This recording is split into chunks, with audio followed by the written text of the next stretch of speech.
নমস্কার, আপনারা দেখছেন জেলার 1 নম্বর অনলাইন এবং TV channel Birbhum RC TV. আপনাদের সঙ্গে আমি শুভাশিস শুরু করছি আজকের সংবাদ। বিস্তারিত সংবাদে যাওয়ার আগে দেখে নেব সংবাদ শিরোনাম। চলে গেলেন রামপুরহাটের প্রাক্তন বিধায়ক আশিস বন্দ্যোপাধ্যায়। অনুব্রত মণ্ডলের প্রাক্তন দেহরক্ষী সাইকেল হোসেন গ্রেপ্তার। মুরারই থানাতে পড়ুয়াদের ডেপুটেশন।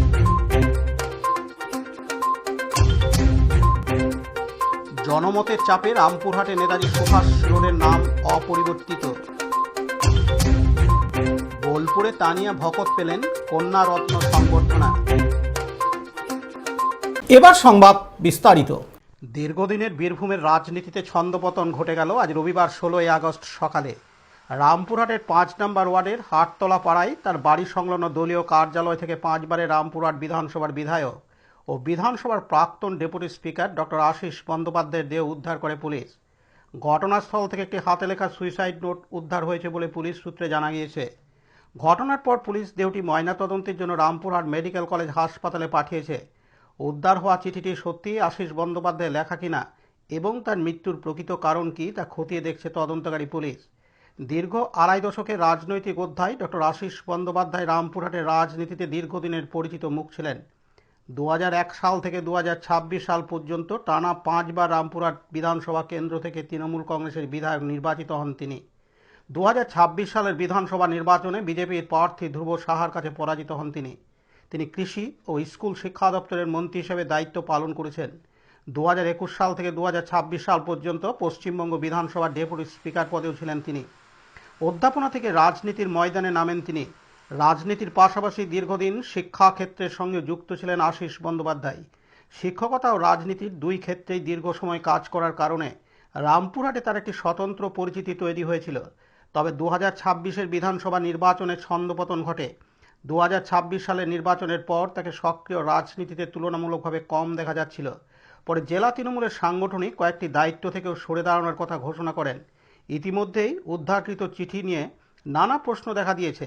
ওই চিঠিতে আশিস বন্দ্যোপাধ্যায় তার রাজনৈতিক জীবনের আশা নিয়ে আক্ষেপ করেছেন এবং পরিবারের পরবর্তী প্রজন্মকে রাজনীতি থেকে দূরে থাকার পরামর্শ দিয়েছেন।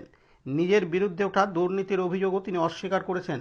দীর্ঘদিন বিধায়ক, মন্ত্রী এবং বিধানসভার ডেপুটি স্পিকার হিসেবে দায়িত্ব পালন করা এই নেতার মৃত্যু ঘিরে ইতিমধ্যে নানা প্রশ্ন উঠতে শুরু করেছে। খবর পেয়ে ছুটে আসেন অনুব্রত মণ্ডল, চন্দ্রনাথ সিনহা, বিকাশ রায়চৌধুরী সহ অন্যান্য রাজনৈতিক দলের নেতৃত্ববৃন্দ। এদিন স্থানীয় বাসিন্দারা জানান, খবর পেলেন কখন? আমি তো সকালবেলা খবর পেলাম, নিয়ে তারপর আপনি এখানে দেখেছি। আমি তো ভাবতেই পারিনি যেটা হতে পারে। এই পুলিশ তো আমার ইতিহাসে বলো দিয়ে এই সংবাদটা, যে দুঃসংবাদটা, আমি তো ভাবতে পারছি কাল সন্ধ্যাবেলা আমার প্রাথমিকভাবে কিছু জানতে পারলেন যে না আমি তো কাল সন্ধ্যাবেলা গল্প হয়ে গেছি। অফিসে বসেছিল, আমার সঙ্গে কথা হয়েছে সন্ধ্যাবেলায়। হ্যাঁ, ভাবতেই পারছি না। যেমন প্রতিদিনই রাতেবেলা একটা আড্ডা হয়, যদিও আমি কালকে আসেনি। কালকে অরবিন্দের জন্মদিন ছিল, তো মন্দিরে একটা প্রোগ্রাম হয়। সেই জন্য আমি সন্ধ্যাবেলায় এসেছিলাম, মন্দিরে প্রণাম করে চলে গেছিলাম। তখন আসতে সময় কথা হয়েছে, পার্টি অফিসে বসেছিলেন। কেমন আছে? ডাক্তার এসছেন, নিয়ে ডাক্তার কি কনফার্ম করলেন যে ইয়ে হয়েছে? আমি যাই না, ভিতরে ঢুকিনি। না, মারা তো গেছে, আমি যাইনি, ভিতরে যাইনি। দেখার মতো মানসিকতা আমার নাই। যাইনি, পরে যাচ্ছি। সে দীর্ঘদিনের সম্পর্ক তো। কি মনে করছেন যে এটা কি বিষয়? আমার যেটা মনে হয়, এটা আমার পার্সোনাল ভিউ। অন্য কিছু মানসিকভাবে মেনে নিতে পারেনি, ভেঙে গেছে। অনেকে অনেক কমেন্ট করছে, তো এটা আমার মনে হচ্ছে। আমার যেটা বাড়িতে তো আত্মসম্মান বোধ থেকে এটা আত্মসম্মান বোধ থেকে এটা হয়েছে। সবাই এই চলে গেলে ব্যাপারগুলো যে কথা অনেকে অনেক রকম কমেন্ট করছে, আমার যেটা ধারণা এছাড়া কিছু নয়। কারণ বাড়ি তো শান্তিপূর্ণ বাড়ি। কালকে রাত্রি 11টা পর্যন্ত গল্প করেছে। আমার সঙ্গে সন্ধ্যাবেলায় কথা হয়েছে। কোনোদিন কার সঙ্গে বাড়িতে কোনো অশান্তি নাই, তাহলে কী হবে? এটা মানসিক যন্ত্রণা। ঠিক আছে।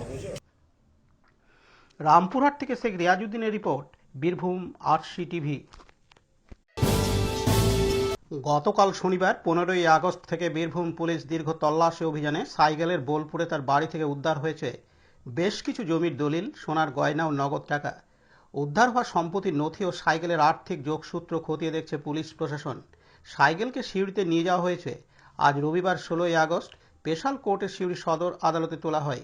সাইগেল হোসেনকে সিউড়ি আদালতে তোলা হলে তাকে 7 দিনের পুলিশি হেফাজতে নির্দেশ দেওয়া হয়। সরকারি পক্ষের আইনজীবী জানান, সাইগেলের কাছ থেকে 12,74,000 টাকা, প্রায় 800 গ্রাম সোনা এবং পাকিস্তান ও আরবের কারেন্সি পাওয়া গিয়েছে। আরও পাওয়া গিয়েছে প্রায় 150টি দলিল। এদিন সরকারি আইনজীবী বিভাস চ্যাটার্জি জানান, হ্যাঁ, আমাদের ইনভেস্টিগেশনে ওনাকে আজকে প্রডিউস করা হয়েছিল, সাইকেল হোসেনকে, এবং আমরা পিসিপিআর চেয়েছিলাম এবং 7 দিনের পিসিপিআর আমরা চেয়েছিলাম, 7 দিন অ্যালাউ হয়েছে এবং উনি পরবর্তীকালে 23 তারিখে ওনার প্রোডাকশন আছে। আমি কোর্টে বললাম যে আমাদের ডিউরিং ইনভেস্টিগেশনে যেগুলো পাওয়া গেছে আপনারা শুনেছেন বলে, তো ওই বেসিসে আমাদের ইনভেস্টিগেশনটা আগে এগোবে, তারপর দেখা যাক কি হয় ইনভেস্টিগেশন। আমাদের ওনার বাড়ি থেকে প্রচুর ল্যান্ড ডিড পাওয়া গেছে, প্রায় 150 কাছাকাছি। ইন্ডিয়ান কারেন্সি নোট পাওয়া গেছে 12 লাখ টাকার উপরে। প্রচুর পরিমাণে এই 700, 750, 800 গ্রামের কাছাকাছি একটা গয়না পাওয়া গেছে টোটাল। প্লাস ইন্ডিয়ান আরব এবং পাকিস্তানের কারেন্সি পাওয়া গেছে। এগুলো ইনভেস্টিগেশনে চলছে, দেখা যাক কি হয় আগামী দিনে ইনভেস্টিগেশন। না, সেটা ইনভেস্টিগেশনের পার্ট, কিন্তু আমরা যেটুকু ফরওয়ার্ডিং এ পেলাম বা যা পেলাম তার বেসিসে কোর্টকে জানালাম। আমাদের পিসিপিআরটা অ্যালাউ হয়েছে, এবার দেখা যাক কি হয়। আপনি একটা বিশেষ কিছু বললেন ম্যাডামকে পড়ে নিতে, যে একটা সেটা তো প্রিভিটি অফ ইনভেস্টিগেশন এখন বলা যায় না। আমাদের ডিউরিং ইনভেস্টিগেশনই যোগসূত্র টেস্ট, ডিটেলস বলা পসিবল না আর কি, খুবই আছে তো। আর আপনাদের কালকে দেখছিলাম আমি মিডিয়াতে বা বিভিন্ন চ্যানেলে যে একজন আমাদের উকিল বাবুই বলছিলেন যে আমি কোথায় থাকি, কতদিন থাকি। তো আমার খুব চিন্তা হয়ে গেছে যে আমাকে কেউ ফলো টলো করছে না, তো এটা আগামী দিন এটা খুব চিন্তার বিষয় রইলো, মানে কনস্ট্যান্ট ফলো না করলে এত ইনফরমেশন পাওয়া যায় না। এনিওয়ে দেখা যাবে, আসছে সময় ওখানে কারেন্সি চেঞ্জ করতে হয়। সেই মুহূর্তে কারেন্সি যখন চেঞ্জ করে তখন পাকিস্তানের 1 টাকা নোট চলে এসেছিল, 1 টাকা কয়েন। এটাই, এছাড়া অন্য কিছু নয়। এই ঘটনায় নিয়ে কি বলবেন আপনি? আপনাকে গ্রেপ্তার করা হয়েছে। হ্যাঁ বলুন। আপনাকে গ্রেপ্তার করা হয়েছে, এই ঘটনায় কি বলবেন? এটা চক্রান্ত, আমাকে ফাঁসানো হয়েছে। আমি অলরেডি ইডি এবং সিবিআই কেসে আমি জেলে আছি। 2 বছর 4 মাস আমি জেল খেটে এসেছি। আমার যা এগেনস্টে ইডি সিবিআই ইনভেস্টিগেশন করেছে, সেই ইনভেস্টিগেশনে অলরেডি ওরা সমস্ত কিছু ছানবিন করে দেখেছে। হ্যাঁ, ফাঁসানোর পেছনে আরো বড় কোনো মাথা জড়িত আছে? থাকতে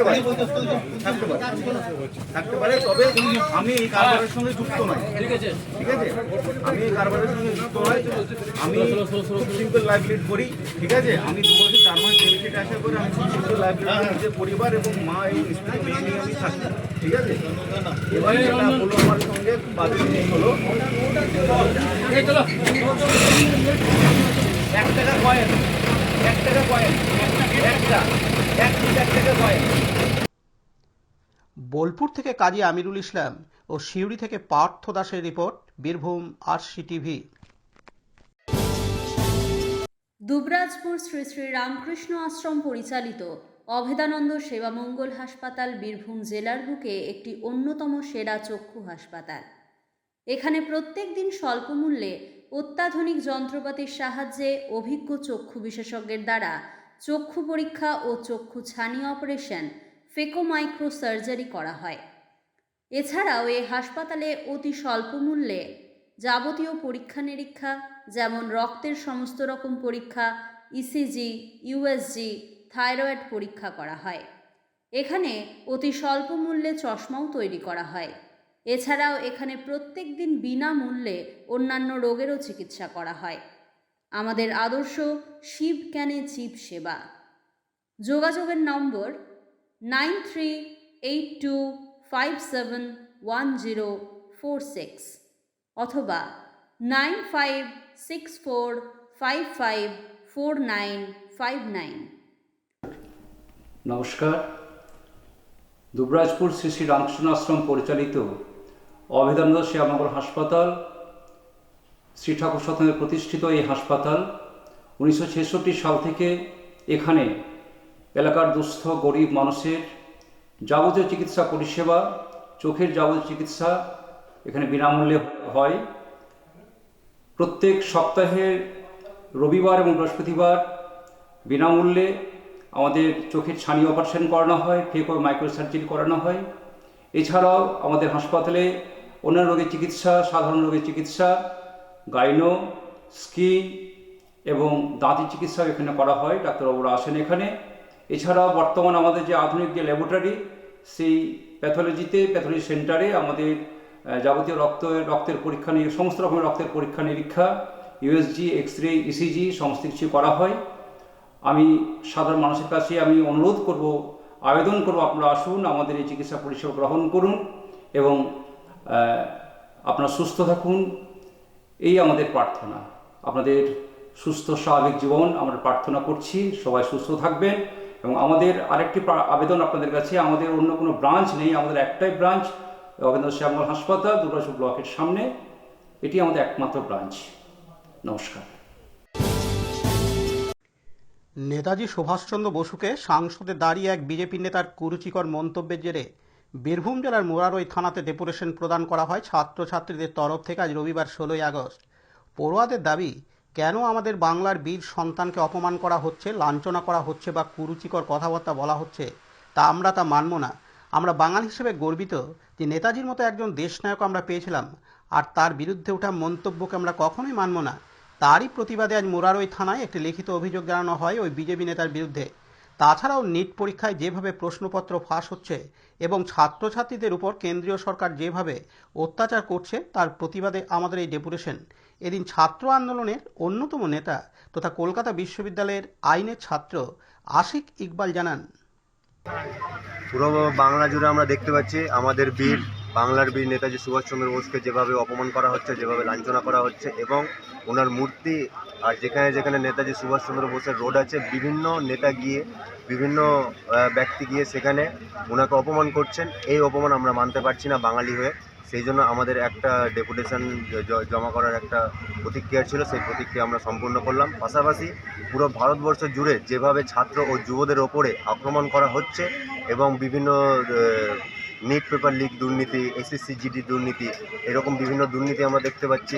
সে দিল্লিতে আন্দোলন দেখতে পেলাম, আমরা বিহারে দেখতে পেয়েছি, আমরা ঝাড়খণ্ডে দেখতে পেয়েছি, এবং পুলিশের বীরবতার ওপরে প্রশ্ন আছে যে পুলিশ এভাবে কেন তাদের ওপরে হ্যারাসমেন্ট এবং পুলিশের এই ফোর্স ইউজ করছে। সেই নিয়ে আমাদের একটা শান্তিপূর্ণ মিছিল এবং বিক্ষোভ ছিল, আমরা থানাতে ডেপুটেশন করেছি। আগামী দিনেও আমরা এরকম বড় বড় বের করব যদি ছাত্র এবং যুবদের ওপরে কোনো রকম কিছু প্রশ্ন আসে। আর বাংলার বীর সুভাষচন্দ্র বোসকে যেভাবে অপমান করা হচ্ছে, আমরা একটা সময় দিয়ে দিয়েছি, সেই সময়ের মধ্যে যদি সরকার ঠিকঠাকভাবে যথাযথ আইনি ব্যবস্থা তাদের ওপর নেয় তাহলে ভালো কথা, না তো আমরা আগামী দিনে পুরো বাংলা জুড়ে এর থেকে বড় বিক্ষোভ করব। মুরারই থেকে দীপু মিয়ার রিপোর্ট, বীরভূম আরসি টিভি। রামপুরহাটে নেতাজি সুভাষ রোডের নাম পরিবর্তনকে ঘিরে বিতর্কের অবসান হয়েছে বলে দাবি করল এসইউসিআই কমিউনিস্ট পার্টি। দলটির দাবি, সর্বস্তরের মানুষের প্রতিবাদের চাপে শেষ পর্যন্ত এই রাস্তার নাম অপরিবর্তিত রাখতে বাধ্য হয়েছে বিজেপি।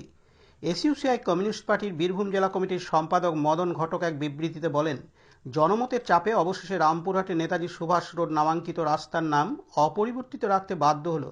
বিবৃতিতে তিনি জানান, গত 6ই জুলাই রামপুরহাটের একটি অনুষ্ঠানে রামপুরহাটের বিধায়ক ধ্রুব সাহা পাঁচমাথা থেকে ঝনঝনিয়া সাঁকো পর্যন্ত নেতাজি সুভাষ রোডের নাম পরিবর্তন করে শ্যামাপ্রসাদ মুখোপাধ্যায় রোড হিসেবে নামকরণ করেন বলে অভিযোগ। সেই সঙ্গে বিভিন্ন জায়গায় নতুন নামের হোর্ডিং লাগানো হয় বলে দাবি তার। এই ঘটনার পরপরই এসইউসিআই কমিউনিস্ট পার্টি প্রতিবাদে রাস্তায় নামে বলে জানান মদন ঘটক। তার দাবি, দেশের অন্যতম মহানায়ক নেতাজি সুভাষচন্দ্র বসুর নাম মুছে ফেলার এই প্রচেষ্টায় সাধারণ মানুষ স্তম্ভিত হয়ে যান।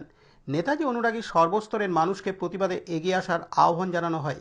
তিনি অভিযোগ করেন, নেতাজি সহ স্বাধীনতা সংগ্রামী এবং বিশেষ করে আপসহীন ধারার বিপ্লবীদের পাশাপাশি বাংলার নবজাগরণের বিশিষ্ট ব্যক্তিত্ব রাজা রামমোহন রায়, ঈশ্বরচন্দ্র বিদ্যাসাগর, রবীন্দ্রনাথ ঠাকুর, শরৎচন্দ্র চট্টোপাধ্যায় ও কাজী নজরুল ইসলামের মতো মনীষীদের কালিমালিপ্ত করার ষড়যন্ত্র চলছে।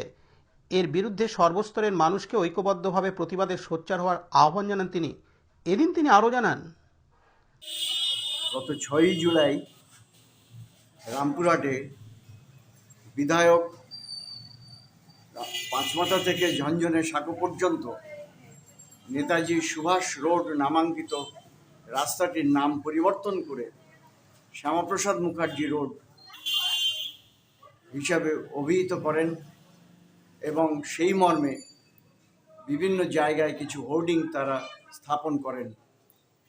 এই ঘটনা জানার পরপরই আমরা এই নেতাজিকে স্বাধীনতা আন্দোলনের এই অনন্য সাধারণ নায়ক নেতাজিকে সমাজ জীবন থেকে মুছে দেওয়ার এই যে ষড়যন্ত্র, তার বিরুদ্ধে আমরা প্রতিবাদ জানাই। নেতাজি অনুরাগী সর্বস্তরের মানুষকে প্রতিবাদে এগিয়ে আসার আহ্বান করি। আমাদের ছাত্র সংগঠন এআইডিএসওর পক্ষ থেকেও প্রতিবাদে ছাত্রছাত্রীরা সামিল হন। স্বাক্ষর সংগ্রহ, প্রতিবাদ সভা, এর বিরুদ্ধে পোস্টার দেওয়া, অবিলম্বে রাস্তার নাম পুনরায় রাস্তার নাম প্রত্যাহার, এই সিদ্ধান্ত প্রত্যাহারের দাবিতে রামপুরহাট থেকে শেখ রিয়াজুদ্দিনের রিপোর্ট, বীরভূম RCTV।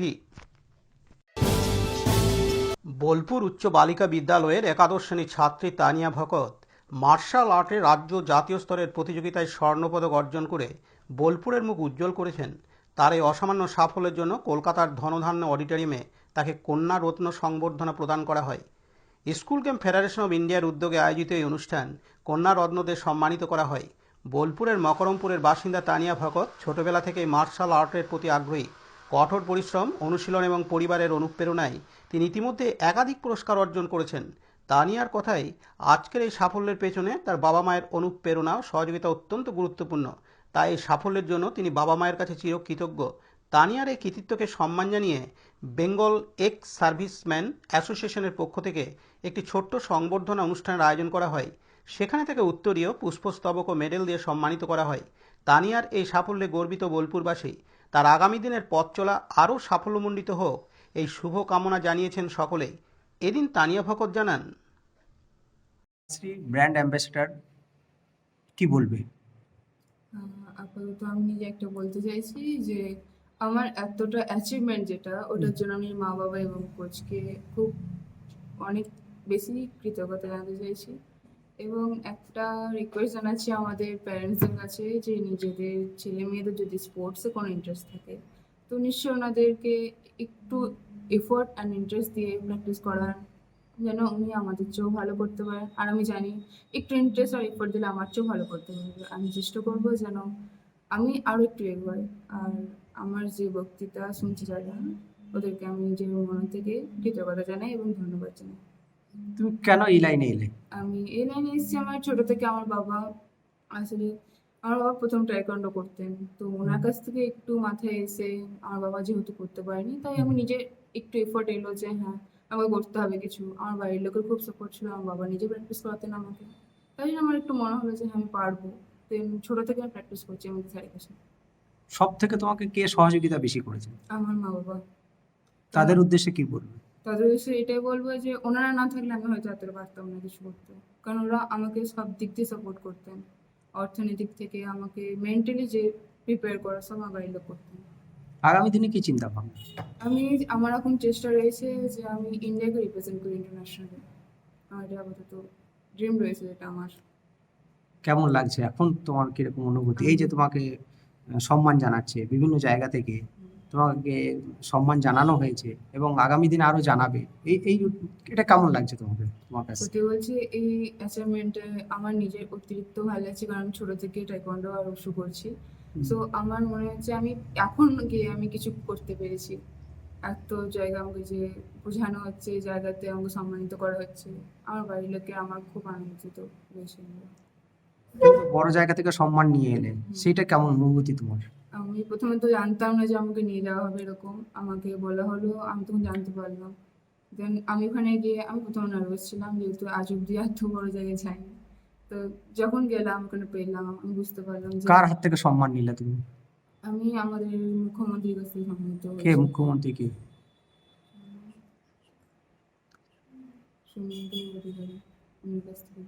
ওনার কাছ থেকে সম্মানিত করেছেন। তার উদ্দেশ্যে কি বলবো? ওনাকে এটাই বলবো যে আমাদের মতন যারা নিচে থেকে উঠছে তাদেরকে উনি সম্মানিত করছেন এবং সব ডিস্ট্রিক্ট থেকে ওনাদেরকে নিয়ে যাচ্ছেন, ওটার জন্য আমি নিজের মন থেকে ওনাকে ধন্যবাদ জানাই। বোলপুর থেকে কাজী আমিরুল ইসলামের রিপোর্ট, বীরভূম RCTV। আজকের সংবাদ এই পর্যন্ত। পরবর্তী সংবাদের জন্য চোখ রাখুন বীরভূম RCTVর পর্দায়। নমস্কার।